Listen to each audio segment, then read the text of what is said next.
Hello, Shirley. Thank you so much for being on the podcast for the first time ever, right? I guess so.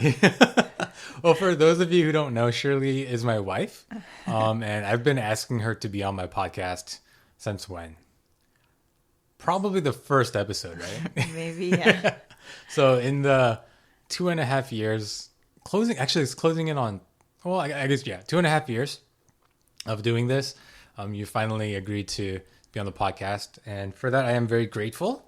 But the topic that you finally agreed to talk about was a very special event for us that recently happened. Do you want to explain what happened? Yeah, we had a baby. We had a baby. We had our second child, and I wanted to talk about kind of the process of giving birth. So other expectant mothers can hear and kind of understand what ways they can prepare, because I feel like you did a lot of stuff, like months leading into the actual birthing process. There were a ton of things that you did, ton of things that you researched, ton of things you looked up, and also for expectant fathers, so that they kind of know, what to like, how to support the mother. Is that okay? Okay. Yeah, yeah. So just to give you guys a little update, I'm wearing my girl dad t-shirt. If you're watching the video, we had our second daughter. Her name is Kaelyn Seohyun Shin. yes, and she is the little sister to our first daughter.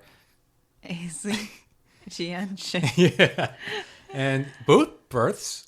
Just to kind of on the outset, I want to warn the listeners. They weren't typical births, right? Like, they're not. You usually hear of labor taking like multiple days sometimes, but it wasn't the case for us, right? Yeah. Yeah. Can you want to kind of give the timeline of like when you started first feeling contractions to when the birth actually happened? For Kaelyn? Yeah. Okay. Well, first, I just want to say I'm very not knowledgeable about this stuff, and but I'll just share my experience, and every experience is different. But I guess our two births are relatively similar for Kaelyn and AZ, but basically, start from where? Like when you first felt like, oh, there's contractions happening. Well, you actually, let's go back to Aisley, right? Okay. Because we kind of had like I had like a freak out moment before the actual contractions started, right? Yeah. What do you remember what day that was? Oh, yeah. So that was like on a Friday or a Saturday, maybe Friday. I was 38 weeks and some change, and I decided to go shopping. I think it was like approaching Father's Day. Maybe it was that Sunday. And so I went shopping for our dad's. At the outlet mall, right? No, at North Point Mall. Oh, at right. Macy's. But then like, I think I must have been in that like, actually no. I was going to say I was in the nesting mode, but I think I was just in a shopping mode. And so I like went and I was like by myself. I think I got off work early that day. I left at like 2 or something. And then I just went to North Point Mall because I work really close to it. And then I went shopping. And there was just a lot to look at. So I just kept shopping. And then I ended up shopping for a whole bunch of your clothes because you have like no clothes. And so, yeah, I just walked around a lot that day. And then on the way home, I got like a car wash, I think. And then I came home. And then I made dinner. And then during dinner, I started to have contractions, but they weren't like painful. But So they just what did they feel like? like basically like my stomach would just get hard. Like really hard. And then but it would happen. I mean, it happens like throughout your pregnancy. At least I think they're called Braxton Hicks. But then during that time, it started to come like at intervals. Like every like I forget, like 4 minutes or something like that. I remember I downloaded an app. Yeah. Because you can, if you download an app, you can kind of record when the contractions started, when they ended, and then when the next one started, and then when that one ends. And the app will tell you if there's like it's the timing of it is at a place where you have to go to the hospital, right? Right. And when I did it, it was like every 3 or 4 minutes, and Right. the app like it started like flashing red saying, Yeah, it was "Go to the hospital." It's go a to the dumb hospital. app. It's not a good app No, for but- people who are No, but like nervous about it because it like went straight like red and like yeah, alerted you. but that is typically though when you should, if they were actual contractions, that is when you should go to the hospital, right? Every 3-4 minutes. I think so. Yeah. Yeah. Yeah. The doctor said every 5 minutes. So they have to come every 5 minutes. And they have to last a minute long for a whole hour. Yeah. Right. So remind me why we didn't go to the hospital, because that night when that happened, I was freaking out, right? Yeah. And I was running around, like we didn't really have our bags packed. I didn't know what I was doing. So Right. like, but then you kind of made the call. We don't need to go to the hospital. And you kind of called it. You said these aren't real contractions. How did you know? Well, first of all, they didn't hurt.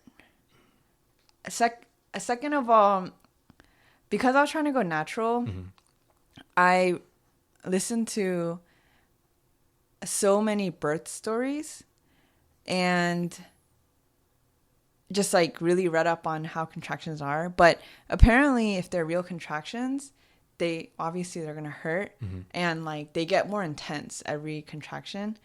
But mine were not getting, they didn't hurt at all. They weren't getting more intense. They were just coming at intervals. And also if you want to go natural, they always say like try to stay at home as long as possible because it's kind of like when you poop, you know, like you're more comfortable doing it pooping at home in your own space rather than going somewhere else, right? Yeah. So it's kind of like the same thing. If you're at home, you can handle the contractions better, or well, you know, Right. it might be easier. It's better in the comfort of your home. Right. And so I was like, it just started, first of all. Second of all, they weren't getting strong. I wanted to wait it out to see if they're going to get stronger. And also, even if they were real, like, I wanted to stay home as long as possible. Yeah. And I just didn't feel like it was real at that time too. Like, I guess there's some, like, in a sense, there's an instinct. Actually, maybe I take that back because I didn't know the day off. But anyways, I just felt like it wasn't right. Oh, also, I think, so I have like my doctor I really like, and I wanted her to be there for my delivery, but she was out of town that day. Yeah. So I was like, no, I have to wait it out. Yeah. Shout outs to Dr. Kim. Yeah. Yeah. And so David just freaked out. But I was just like, let me just go take a bath. Because Braxton Hicks, if you like relax yourself, they come kind of, I think, when you're overdoing it. Actually, I don't know. But anyways, for me, it did. And so if you kind of relax yourself, it goes away, apparently. So I think I went to go take a bath. And sure enough, I mean, I didn't go into labor that day. So they eventually just went away. Uh-huh. Yeah. And then, so from that point, how many days was it until your actual birth? So that was Friday. And then on Tuesday is when I gave birth. Yeah. But I think after that scare on Friday night, we did know, like, okay, she's gonna come soon. Like, my body's definitely preparing, because apparently your body like practices the contractions, whatever. And so Saturday, like, and Saturday, we basically like just stayed home and watched dramas all day. Yeah. No, we did go out for lunch with your parents for like a Father's Day lunch. Not on Sunday because Sunday's crazy. Yeah. Yeah, so Saturday we just relaxed, and then Sunday, actually no, Sunday we didn't relax. I went to church. We went to church and we did that. everything. Yeah. And then, so on Tuesday, your water actually broke. Right. So that was a clear indicator of, okay, well, first of all, if you don't give birth within the 24 hours of your water breaking, that's dangerous for the baby, right? Yeah. So we knew that either way, the baby's got to come out. So that was kind of a easy indicator of, okay, we got to go to the hospital. Right. But you didn't want to go to the hospital initially, right? Yeah. Well, first of all, we were like getting ready to go to the regular doctor's appointment. And also, even if your water breaks, I don't know. I wasn't contracting then either. And so like I was scared. I was just like really scared of having to like go into labor for 24 hours at the hospital. Yeah. And so I just didn't want to go. I just wanted to stay home. Even after my water breaks, some birth stories that I heard, which is from this podcast called The Birth Hour. Mm-hmm. And it's just like a podcast of everyone's birth stories. And a lot of them are more like the natural people. So they have more, I guess midwives are more natural. I don't know. Don't quote me on that. Mm-hmm. But a lot of them actually do say that, some of them say like you can stay home and try to labor some more before going to the hospital. I don't know if that's what the practice I go to would say. I don't know if that's what Dr. Kim would say. But anyways, I was just trying to take my time. Yeah. Yeah. But and also I was already going to go see Dr. Kim anyways for a regular appointment, so I figured why not? Mm-hmm. Yeah. So, well, first before we go any further, let's get some of the kind of definitions straight, just so the listeners can understand. So when you say natural, you just mean birth without epidural, right? Oh yeah. Yeah. We're not talking about like giving birth at home without a doctor right there. Yeah. No, that was clearly something we chose not to do. This because that's kind of freaked us out. Yeah, we couldn't do that. Yeah, I mean, all the power to you if you are someone who is able to do that. But for us, we're kind of like we don't want to deal with the mess of everything that would happen with that, and we're kind of low risk type people. So just in case there's complications, we wanted there to be like actual like hospital equipment there. So we didn't choose that route. So when we say natural, we're just talking about not getting an epidural. Right. And like basically like how to cope better without getting an epidural is basically what I mean. Yeah. And you mentioned nesting earlier, which this is something I didn't know until you got pregnant, but nesting is apparently a thing that happens to mothers when you're close to giving birth. You start like cleaning up and like organizing things, and you get like a spark of energy. Yeah, and it's like a natural just getting ready for the child type phenomenon, right? Right. Which is, I have to tell you guys, I mean, not to put you on blast, but you're not the most organized person. No. So when it happened, I was like, oh, it's an actual real thing, because it's like you don't typically normally do that of your own volition, right? Yeah. So that happened, and anything else we have to? No, right? That's it, right? That happened beforehand? No, I'm talking about like in terms of like terminology. Oh. Anything else we have to mention? No, I think those are it. So yeah, so we go to the hospital, and the extraordinary part of all this, first of all, guys, I mean, I think Shirley is like gifted somehow in terms of being able to give birth, because like we got to the hospital. So I want to tell this story. We went to Dr. Kim's office, and then she checked you, and she was like, "Oh, your water is definitely broken. Just go to the hospital immediately," right? But then basically, yeah. But then you didn't want to do that because in your mind you wanted to delay the labor as long as possible. So you first made me go home to get the birthing ball, the big yoga ball. I needed the birthing ball. Oh yeah, that's true. Yeah. Or it's just a yoga ball. It's like we just call it birthing ball. But yeah, I like prepared how to cope on this yoga ball. So I was like, I need that ball. Yeah. So went and got that, and then you made me go to Panda Express because you wanted to make sure you ate before going into labor. Right. So we did all that. So all of that kind of took a while. So we were at the doctor's office at like what, 3? Something like that. But then we got to the hospital at like 5, right? Mm-hmm. And what what time was it when you actually gave birth? Like, when did AZ come out? Mm-hmm. 8:11. Yeah, so, I mean, 3 hours is kind of unheard of, right? Right, I think so. I mean, because a lot of people, like, at least in our circles, I mean, it takes, I feel like 10 hours it might be average, maybe even on the shorter end. Because I've, like, we know people who literally, it can take multiple days to give birth. So I don't know if that's normal. So I don't know.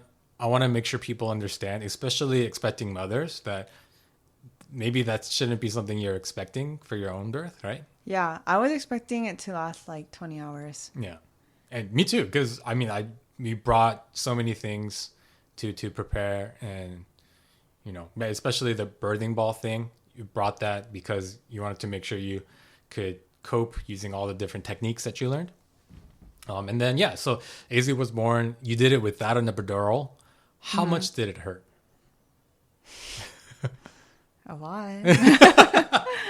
So I mean, but the crazy thing is though, you did it the first time, and then with Kaelyn, you again went natural without any epidurals.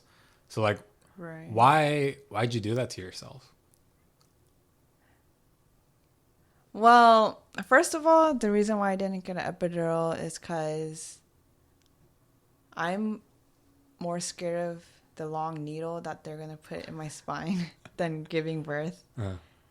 And I mean, I wasn't like I'm not against the epidural.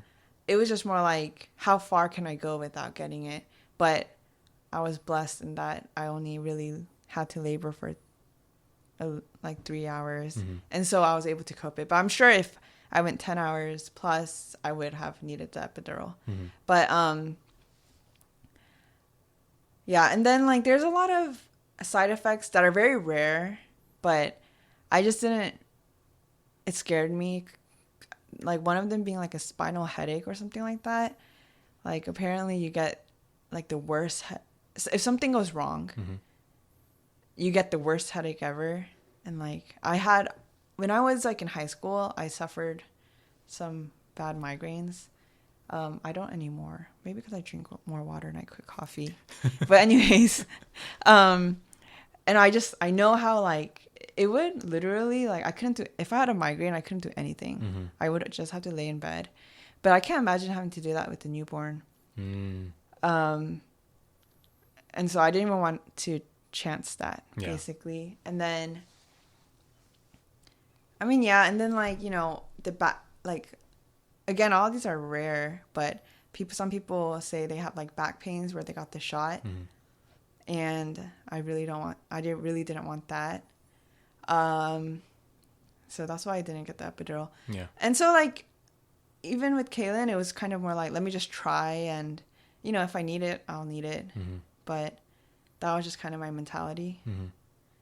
And also like my mom didn't get epidural, and she kind of like, what is it? Was like, I didn't get one. You shouldn't either. And it kind of challenged me, I guess. Yeah. Because how moms are. Well, but that's a good point though. I think it's pretty common that your birthing, I guess, situation or the difficulty of your birth, there's a good indicator of that in like how difficult it was for your mom to give birth to you, right? Maybe, yeah. Yeah, so I mean, I would say there's, I mean, probably not 100%, but there's a good statistical likelihood that if your parents or if your mom had an easy pregnancy and an easy birth, I mean, there is a chance that it would be the same for you and vice versa, right? I guess so. Yes. I don't know if it's like scientifically proven, but anecdotally, from what I've seen around like people in our community, at least, it seems to be the case. Like I feel like that's the trend. Oh, maybe. You know what I mean? Yeah. Yeah. So, I mean, again, this isn't like scientifically backed, but I think if you're trying to think about whether or not you're going to go natural, maybe talk to your mother and see like what they did. Yeah. So you went, and I want to say that the birth of Aisley and the birth of Kaelyn were remarkably similar, right? Somewhat, yeah. In the sense that, well, Your water didn't break for Kaelyn, but you went into contraction, right? Yeah, I just started labor with Yeah. Kaelyn. With AZ, when my water broke, I wasn't really contracting. But I think now that I look back, and I think I was like, I wasn't feeling it that day, and that must have been why. Because it kind of feels like, well, I mean, I guess guys wouldn't know, but like when you're just really crampy and stuff, and so I thought like it was because we had eaten fried chicken 2 nights in a row. So I just thought like my body was just like not feeling well, Yeah. and I didn't eat that day, which is why also I was like, I need the Panda Express. Yeah. But then looking back, like it must have been contractions, and that's why I wasn't feeling that well that day. I was also at work, and you know when you're at work, like you're kind of busy, so like you don't really think about your, like if I was at home, I might have just been sitting there thinking about, is it contractions or not? But when you're at work, especially because I was trying to wrap up everything before my maternity leave, which weirdly it must have been an instinct. I weirdly like cleaned my desk that day, sent out all my like final emails just in case I go into labor. Yeah. Like I must have known, but I didn't know. Like my head didn't know. Yeah. My body must have known because I like sent out all my final emails and stuff that day, and yeah. Yeah. So you gave birth. So the timing was you got to the hospital at 5 p.m. Ish, and you something like that. gave birth at 8:11 p.m. ish for Aisley. But with Kaelyn, we got to the hospital at like 6 ish, 6 a.m. ish. Oh yeah. And you gave birth at like 9:11. Right. I think it was 9:03 actually. It was the exact time that Kaelyn Yeah. was born. So like the time difference, the amount of time that you had in the hospital giving birth was very much the same, right? Yeah, you're right. Any differences in the process you for your first child and your second? Yeah, I mean with Kaelyn, my water didn't break. But in terms of kind of like how you were feeling and things like Oh. I mean, with Kaelyn, not. I mean, like during the labor. that. The whole process, yeah. The labor and the actual birth giving part. Oh well, I don't know. I guess they were similar. Because I don't know if this is just my memory having gone fuzzy or not, but I feel like this time around you were like way more intense during the actual pushing part, Oh yeah. right? So, I mean, it's kind of like TMI, but I mean, with Aisley, so basically, like, there's like 2 parts of your labor. The first part is where you're like contracting. Well, okay, no, I take that back. Or where you're just you're just waiting for your cervix to open up till 10 centimeters, and so you're just contracting and just having to cope through the contractions. And then once you're at 10 centimeters, then you have to push the baby out. With Aisley, I prepared so much for the labor part and not the pushing part. So I didn't really know how to push. But like when your body will tell you, like when you have to push, it's kind of like, you know, when you have to use the bathroom, like your body will know, and it'll like kind of make you want to push. And so with AZ, I felt it, but like,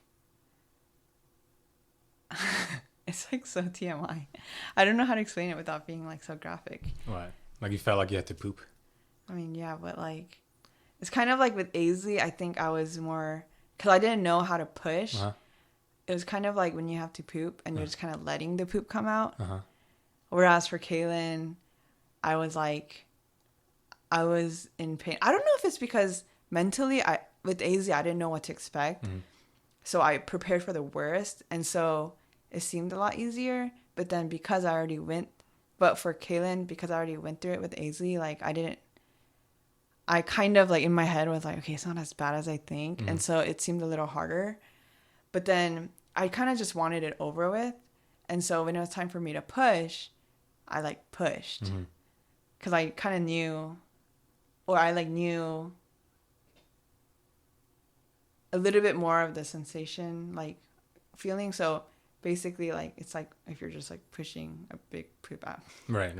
And so like I like tried my best to push her out, whereas like with AZ, my body kind of let her come out.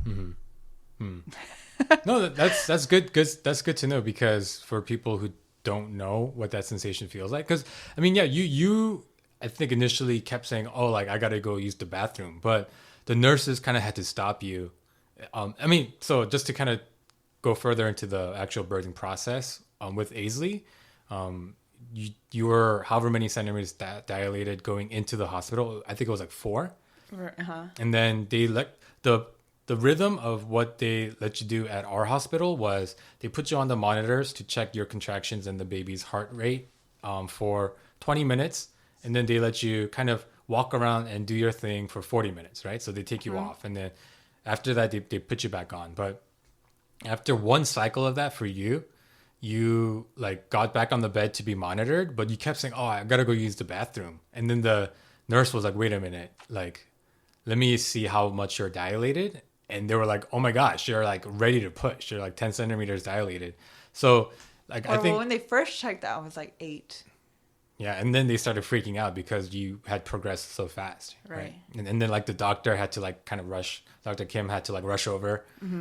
Yeah, I mean, she was clutch that day because like she was expecting to see you that night, but then yeah, she made it in time to give birth. But that sensation of knowing that, like if you had known that, then like I wonder if you didn't know that and just kind of went to the bathroom, like. That wouldn't have been good, right?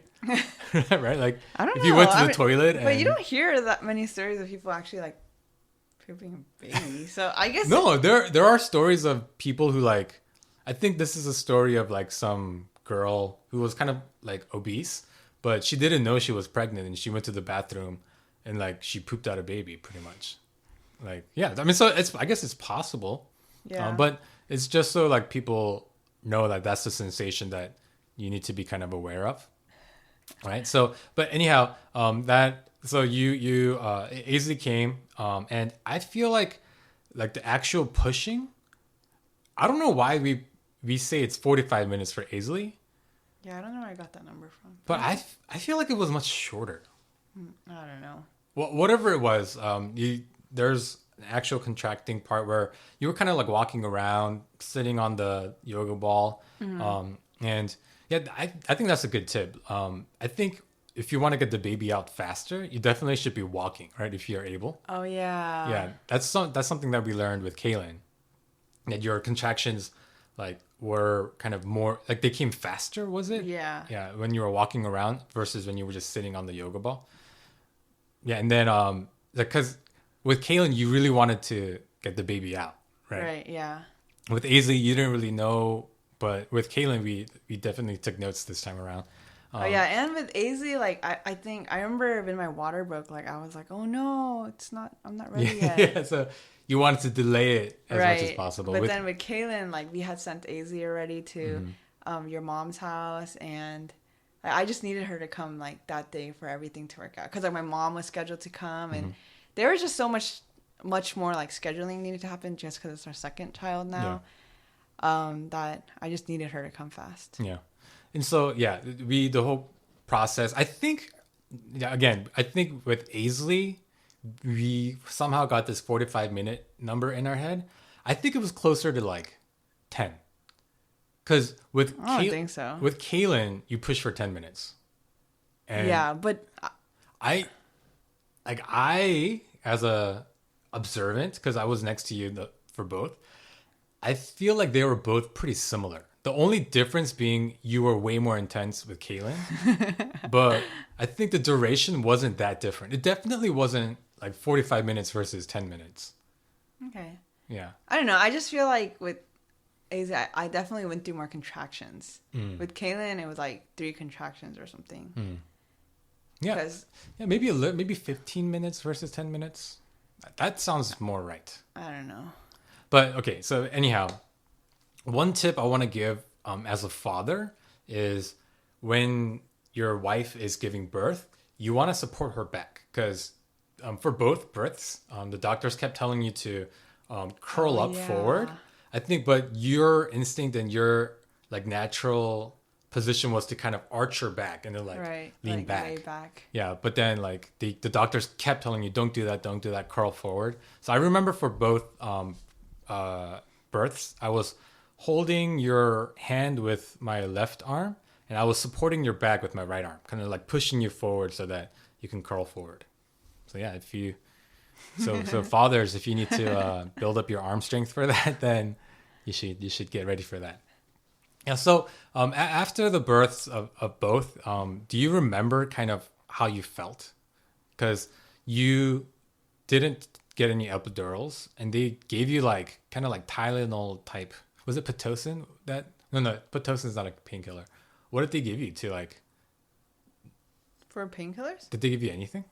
Like Tylenol and Advil. Yeah. Right. Like a combination of both, or Tylenol and ibuprofen, which is Advil, right? So, like, frankly, did you kind of regret not getting epidural like after it was all done, or were you like? No. After it was all done, I was like, yeah, I went through it again. Like, I'm so glad I didn't get the epidural. Just cause like it's just more fluids in your system and stuff like that. So I'm glad I didn't get it. Yeah. But yeah, and I didn't need like the IV painkillers. Like the strong stuff. Yeah. Thankfully. Yeah. That's good. And another tip for fathers, you're going to see a lot of blood. They have to like weigh. And with Kaelyn, you bled way more than with Aisley. They give you extra fluids because of that. But it's if you're squeamish about that, then prepare yourself because you're going to see a lot of things. So that was kind of the birth stories. But the part I really wanted to get into was what you did to prepare, because we talked about it a little bit. There was a podcast that, especially with Aisley, there was a podcast you listened to for, I want to say like months. Is that right? Like every day you were listening to this podcast. What's the podcast called? The Birth Hour? Is it The Birth Hour? Yeah. And did it help? Yeah. Explain to us why. Well, it's just literally like a person comes on and tells their birth story. Or they tell just from how they got pregnant, how their pregnancy went, and then how they went into labor all the way to the birth, even to the postpartum, and just like their whole just story. The whole process. Yeah, the whole process. And you just learn so much from listening to so many people's stories. And I mean, I listened to so many stories because I was working like 9 to 5. So at the time, so I literally just, all I had time to do was I just listened to podcasts all day. And so I listened to those. And then like, if you listen to enough, you realize a lot of them are similar. Well, they're all different, but then like, you can kind of get the process, like understand like, oh, like, well, some people did like, and when you hear what happened during their birth, you just like gain more knowledge of what can happen during your birth and stuff like that. So after listening to so many, like I kind of got a gist of how births are supposed to go. How many would you say you listen to? I don't know. Like tens, hundreds? Oh, maybe like under 100, but like close to it, maybe. Wow. And one thing that I want to caution people against, though, because you're the type where if you're going into the unknown, you want to know the worst case scenario, right? Yeah. But there are people who that kind of freaks them out, right? And it's not really helpful, right? But the listening to all these birth stories, you get all the good, but that means you get all the bad, right? Like all the situations of crazy things that happen during the birth, like all the complications that can happen. Like I feel like you told me so many cases of where people had to like, because of a unforeseen circumstance, they had to go into like emergency C-sections and things like that. But that actually comforted you? Is that? I mean, yeah, I like to know the worst case scenario and all scenarios to prepare myself. If not, I'll get more nervous. Yeah. But then, yeah, there are definitely, that's just my personality, but I know there are personalities who'd rather not know, because then knowing will make them nervous. Yeah. So, yeah. Yeah. And then so that was the podcast, but there was also, you learned like different pain coping techniques. Like, do you have any resources of where you got that? Oh, yeah.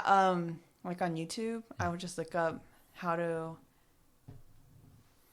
to give birth without an epidural. But there's this one girl that I learned a lot from. I watched like most of her videos. And she like posted like how to breathe during the like during your contractions and stuff, and that helped a lot. What do you remember her name? No, but I can look it up. Okay, yeah, well, I'll link it in the. That was the video. Well, that's the person that we were watching the night Kaelyn was born, right? Yeah. And so that, like, I watched her for Aisley, and I really liked her. So for Kaelyn, I like found her again, but then she had another baby, and she's much more like bigger too. So she had a lot more videos, and then like she updated her older videos and stuff like that, and so she had, there was just a lot more to watch with Kaelyn. Yeah, and it's so fascinating because I remember that night, like you were saying, you wanted Kaelyn to come that night.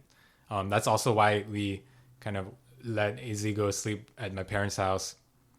And I remember us walking outside, and you were walking 1 foot on the curb and 1 foot on the street. Oh yeah. Like staggered walking, because that was supposed to. Curb walking. That was supposed to help induce faster. There were like different, like on the yoga ball even, there were like different techniques, like movements and positions to help induce faster too, right? Yeah, I mean, just bouncing on the yoga ball I think helps, because like when you're bounced, like the baby's bouncing too, so it's like she's gonna like come down more. And so yeah, I like looked up how to induce labor on the yoga ball. I ate dates, because apparently that's supposed to help soften your cervix, I think. I don't know, but they're actually pretty good. I kind of want some now. And then like pineapples and spicy food, but yeah, and like a lot of walking. I remember we were supposed to go shopping that morning when Kaelyn was born, right? Oh no, so we were gonna go shopping because Kaelyn was born on a Thursday morning, right? Yeah. And Monday was Labor Day. So Monday we were supposed to go to the outlet malls to go shopping to kind of get me like moving more, but we didn't, because we got too lazy. Oh. And then on Wednesday I had my appointment, and I also got like something called a membrane sweep, where I don't know, it like helps induce labor naturally, I think too. And then so I was hoping that the baby would come that night because of it, but she didn't come till the next morning. But the next morning we were planning on so at like 11:30 I was like, no, we have to go curb walking. So we ended up going outside and just walking along the curb. At almost midnight. Yeah, it wasn't even that long though. Wasn't it like only 15 minutes? Yeah, but it did the trick, because you were like really kind of uncomfortable at the end of it. Yeah, I mean, I was tired. I also, like, the night before, I couldn't sleep a lot. I don't know why. I don't know if I was excited, or maybe it was the pregnancy insomnia, but I only slept like 3 hours. And then that was Tuesday night. And then Wednesday night, it was already 11 and I was so tired. And then I had to use the restroom too. So we're like, let's just go home. Yeah. But then since I wasn't in labor then, we were like, okay, let's at least try to get some sleep. And then Thursday morning, we were going to go to the park and try to walk more. Because you already just straight took off work, I think. Or you're going to. Yep. So we were going to walk the park and maybe have a breakfast there. But then labor. I woke up around 4 to contractions. Yeah. 4 a.m. So we got like 4 hours of sleep. Yeah. I remember. I don't remember anything. You just saying, like, oh, I think I'm contracting, and it's like such a blur to me. Like when we woke up and when we got to the hospital. Like I don't remember. I don't even know if I definitely didn't wash up. I didn't. I don't think so. Like I literally just jumped up. Thankfully, what we did the night before is we put our bags in the car, our go bags. We put the yoga ball in the car. We switched out the car seats so that we can take the baby newborn car seat. Like we had done all of that. So literally when you felt contractions at 4, like we literally just ran into the car and just left. Yeah, well, yeah. I mean, we were very prepared because we wanted to go or have the baby that day. But I woke up. I mean, like, I think I had woken up at like 3 to some contractions. And then I just like ignored it and went to sleep again after using the restroom. Because, you know, when you're pregnant, you just wake up so many times to use the restroom during the middle of the night. But then at like 4, I was like, okay, I need to start timing these. Because they were getting a little bit more uncomfortable. And I figured maybe they're real. And so I started timing them, like, just quietly by myself. And they're coming at that time. It was weird. It was like some of them were at 7, some of them were 3 minutes apart. I would say an average of 5 minutes apart. But the doctor had told me to call her when they were 5 minutes apart for an hour. So I was like, okay, it's 4. So I just kept timing them. But then I think when it came to like 4:30 or 40, I was like, okay, they've been pretty consistent around like an average of 5 minutes. So like, I'm just going to start getting ready. And so I started getting ready, and then I eventually woke you up. I was like, hey, like, I think it's time. And then you just got up. And then we went downstairs. And then, but I like didn't want to call her before an hour because I'm just a rule follower too, like you.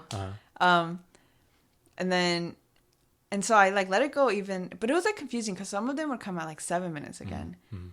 And so I just kept bouncing on the yoga ball. Oh yeah, so I think we had the yoga ball still at home. Yeah. Oh, that's right. Yeah. And then I just kept bouncing on the yoga ball. We were just watching news, like regular, just whatever was on TV. And then I think when it hit like 5, after an hour, I was like, okay, maybe it's time now. Because we were also scared at how fast AZ happened. Like I was also like scared that suddenly I would have to. Because the thing that people kept telling us was the second birth is going to go much faster because the body kind of knows what it's doing. And so we were like, if we wait too long, like it might be one of those, like you're going to give birth in the car type situations. Like we're going to like not have enough time to get to the hospital. So we were very much like, let's just go. If it feels like it, let's just go. But you actually called Dr. Kim. Yeah. And then she said, oh yeah, just go. And then she called it into the hospital for us. By the way, if you're an expecting mother and you need to find out OBGYN, modern OBGYN is great. Where Dr. Kim is, we would definitely recommend it. But anyhow, so we went to the hospital, and what were we talking? Why were we? Oh, yeah. By then, I think my contractions were pretty painful, but yeah, they were still coming like. Yeah, like some of them were 3 minutes apart, some of them were 5 minutes apart, some of them were 7. It was just kind of like very within that range, but not like just 3 minutes. But I guess, I don't know, maybe that's not happening for everyone. I don't know. Yeah. No, but that is probably because when you were sitting down, they were longer. And then when you were kind of up and about, it was, yeah. So, that was, would you say that kind of everything you did to try to induce labor helped the previous night, right? Yeah, gosh. And another disclaimer of, you electing not to take the epidural. When you go to the hospital and they're monitoring you, they put on like 2 sensors, and you see on the screen, like up top, it's like the baby's heart rate. On the bottom is like the graph of your contractions. And for you, it was like on a scale of 0 to 100, your peaks of when you were contracting, it would hit like 10. Maybe 15, and then go back down. But on the screen, for whatever reason, you see different people. Like we didn't know who they were. We just saw their room number. But this other person's contractions were crazy. Like they were going all the way up to 100. And so, like, yeah, maybe for people like that, like the epidural is the way to go because it seems like much more just intense contractions. Right. But I mean, just so it doesn't sound like, just so you know that it's not it was still painful is the monitor. I mean, purely all it does is, I think, track how hard your stomach gets. So if they don't put it on the right spot, I don't know. I mean, No, for sure. I'm not minimizing that at all. But it's just the contractions of the other person's were just erratic. Yeah, that was crazy. Yours was very cleanly, like the graph was like a normal distribution graph where it just goes up, down, and like when we were looking at it, it was at exactly like 5-minute intervals. Right. With this other person, it was like there was no like pattern to it. It was just up and down, like it crazy. was crazy. Yeah. So of course, please don't believe or think that I thought it was an easy process. Because for sure, when I saw you actually pushing, I was like, okay, this is no joke. Like I don't think I've ever seen you. I've never heard you scream. Like even with AZ, I don't think you. I did not. But this was the first time. Like, I was like, come out. Yeah. So yeah, Kaelyn came out. Yeah. So would you say that? Because I mean, not to make it sound like you were lazy or anything, but just because you have a toddler, the amount of preparation that you did with Aisley was much higher than the preparation that you did with Kaelyn. Right. So were there any drawbacks because of that? No, I mean, I think it's I don't think it's because I didn't have the time. Wait, there was that too, but I think it's because I already knew everything. Like I already had prepared for AZ, so like everything I like did for Kaelyn, it was just kind of more like summaries. Because but you were also doing the pregnancy workouts like much more frequently. Oh, you're right. Easily. Oh, and one big thing, I don't know if this is a reason, but for my next birth, I'm gonna do it again. But like I went to the chiropractor pretty regularly. That I don't know if she helped just like adjust my pelvic bones or whatever to like make it so that it's so much easier. Like the baby was just positioned correctly. Because that's like a big thing, how the baby's positioned. That was like the one thing I did with Kaelyn and AZ pretty similarly. Also because when I'm pregnant, I have so much hip pain. And so she would help. The chiropractor would help a little bit. Yeah, I definitely didn't exercise as much. I didn't do that pregnancy exercise, which was like a lot of squats. Yeah. With AZ, I did a lot. I did it like at least 2 times a week, 3 times a week. But with Kaelyn, maybe like 3 times total. Yeah. Yeah. But the chiropractor was a pregnancy chiropractor, like a specific type of chiropractor, right? She does everything, but then she is specialized, or she does do pregnant people too. It's not just like yeah. So it wasn't like you just walked into anybody. Yeah. You let them know that you were pregnant and all that. Yeah. I looked up like pregnancy chiropractors, and she just so happened to be like 5 minutes away. She also does like, I think this is a Webster technique. I don't know what that is really, but like she'll spin the baby. I don't know if interesting. I didn't know that. Yeah, like if she's breached, then or like facing head up, which isn't ideal. I think they can try to like spin the baby, but I'm not sure. That stuff scares me. Well, we didn't need to do it. Yeah, and we didn't need to do it, so I didn't have to look it up. Yeah. Because I think by the closer to the end of your pregnancy, you know what position the baby's in, so I never like had to look it up. Yeah. So just to kind of recap the preparation, you did kind of work like pregnancy specific workouts that you looked up on YouTube. You listened to a lot of birth stories. You learned a lot of like breathing techniques or techniques to just help you cope with pain, right? And is that it? And there were specific foods that you ate to try to induce, right? Yeah. But I remember there is one thing though, like in all your preparation, there was one thing you didn't prepare for because you didn't know it would happen. And that like really like kicked you in the butt because you weren't ready for it. Do you know what I'm talking about? When they like push your stomach. Yeah. So what is that exactly? So after you give I don't birth, know. It's called a fundal rub. I don't know what it really is, what it really does, but I think they're trying to like push your uterus down, something like that. I don't know. But basically, the nurses like push your stomach. And this is after the baby's out and everything. Yeah. And it hurts so much. Like they're basically like using, I remember the nurse that we had for Kaelyn, I'm sure it was the same. She was literally, I saw her like tiptoeing, like putting all her weight. And it hurts so much. Yeah. But I think it's like they check bleeding with it too. Because remember they kept saying like, oh, you're bleeding too much. Then we're going to have to do it again. Yeah, yeah. Dang it. I like my stomach is still sore from it. Yeah. It's been like a week and a half. Yeah. Yeah. Like, yeah, it just really hurt. Yeah. But like a lot of people, it doesn't, well, when I talk to other people, they don't like remember it hurting as much. I don't know why mine hurts so much. I remember I don't know if you felt this way with Kaelyn, but with Aisley, it might be because you were so ready and prepared for the pain of giving birth that when she did the stomach thing, you were like, shoot, I think that might have hurt more than the actual birth part. You remember saying that? Yeah. Yeah. Yeah. Yeah.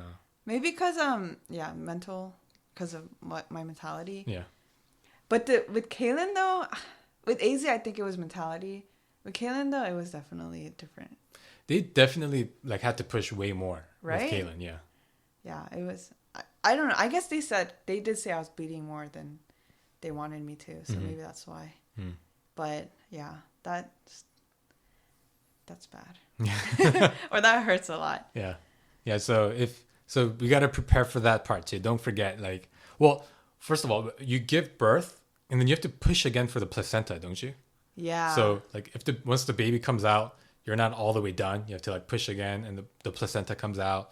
And then they, like, do the whole, like, uterus belly pushing thing. Yeah. So the pain, like, there's... Like, just because the baby's out doesn't mean the pain is done. There are still things you have to be mentally prepared for. So, yeah, that's... But, I mean, it's really nothing compared to giving birth. So, not to scare anybody. Yeah. But just so you're aware, like, just so you know that it's coming. Because, yeah, we don't want people to be in your position where... I didn't know it's coming. Yeah, because I think you, like, let go mentally as soon as the baby was out. Right. And so it's like, it was, I think, correct me if I'm wrong, but I think the sensation you had was, oh, I'm done with my finals. But then getting an email from a professor saying, oh, you have to take this final again. Like, that's kind of like, I'm sure what it was like. Like, you let go mentally, so all the adrenaline's like kind of gone, but then you're having to go through it again. So, yeah, just be mentally prepared. And be prepared fathers, too, because you got to be there supporting the mother the entire way. Yeah. So with the birth all done, like, how has it been as a mother of two now? Like, because the first time around, it's all very new, but it's only one baby that you're having to take care of. But now, like, some of the things is you can't even pick up AZ right now because, like, you're healing still. You can't exert extra force, things like that. So, like, any new things this time around now that you have two babies instead of just having one newborn? I think just the fact, I think with the newborn, it's definitely like just it's herself. It's easier because like we already know everything. So like we're just kind of going with the flow with her. But it's harder to kind of navigate both of them at the same time. But we're so lucky because AZ is such a good sister and she loves Kaelyn like so much that we have to make sure she doesn't crush her. Yeah. She's always wanting to like touch and like, kiss her. Yeah. And then and like put her head on her, but I'm like, your head's heavier than her whole body. But you know, and when they're both crying, poor Kaelyn. Thankfully she doesn't cry much yet. Yeah. I think she's too young. I don't know. But like if they're both crying, then we just kind of have to cater to AZ more just because she knows. Yeah.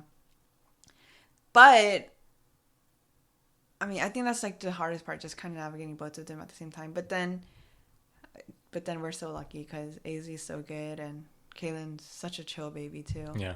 The only thing with her is she spits up so much. AZ wasn't really like that. Yeah, AZ. Yeah, they were both really good babies, and so we're very lucky. Yeah. Yeah, I think also we're not freaking out as much. Yeah. Oh yeah. Every little thing with Aisley, we would kind of freak out and look it up. Yeah. But now we're just like whatever. But with Kaelyn, like we know what's freak out worthy and what's not. So Kaelyn's usually just kind of chilling on the side a lot of the times, and we're kind of catering to. Because one thing with Aisley is we have to be really cognizant of like the jealousy and her feeling of being replaced. So like even like simple things like some of the things that we say about Kaelyn, we know that AZ understands everything. So like we can't just be like, oh, Kaelyn's such a pretty baby. Like, oh, she's the prettiest baby in the world. Like we can't say things like that because of the way that AZ might take it in. And I think that's been the most difficult part for me as a father, of trying to reassure Aisley that we still love her just the same, and that Kaelyn isn't here to like replace her. But at the same time, knowing that Kaelyn requires more like supervision, more care, just because she's a baby. Like if Kaelyn like rolls over wrong, or like the blanket goes over her face, like that can be like deadly. Life and death, right? So I think navigating that has been the most difficult part for me. Yeah. And I always try to like, even if I'm holding Kaelyn, I'm always looking at Aisley, like watching. Watching her sounds weird, but like, because giving like, her your attention. Yeah. Yeah, there you go. And I try to like not use my phone when I'm around her as much, to give her more attention. Yeah. But it also helps that like our moms are so close. My mom's here right now, and your mom's like comes and goes. She's like 10 minutes away. Yeah. But like AZ loves them. So she actually like, it's weirdly like she gets more jealous when they hold Kaelyn. Oh. Yeah. Interesting. Like even when she falls, like when AZ falls or something, she like was like, "Hi, money," like grandma, instead of like wanting me. Huh. I didn't realize that. Yeah. And like when my mom would hold Kaelyn, then she'd be like, "Put her down." And then so it's weird. She gets more jealous when the harmonies, I think, like Kaelyn more than we do. Yeah. And I think just because AZ isn't really like, she's talking, but like not like full sentences. I mean, well, some full sentences, but it's not like we can't really understand it sometimes. Yeah. So like she doesn't talk like us, right? Yeah.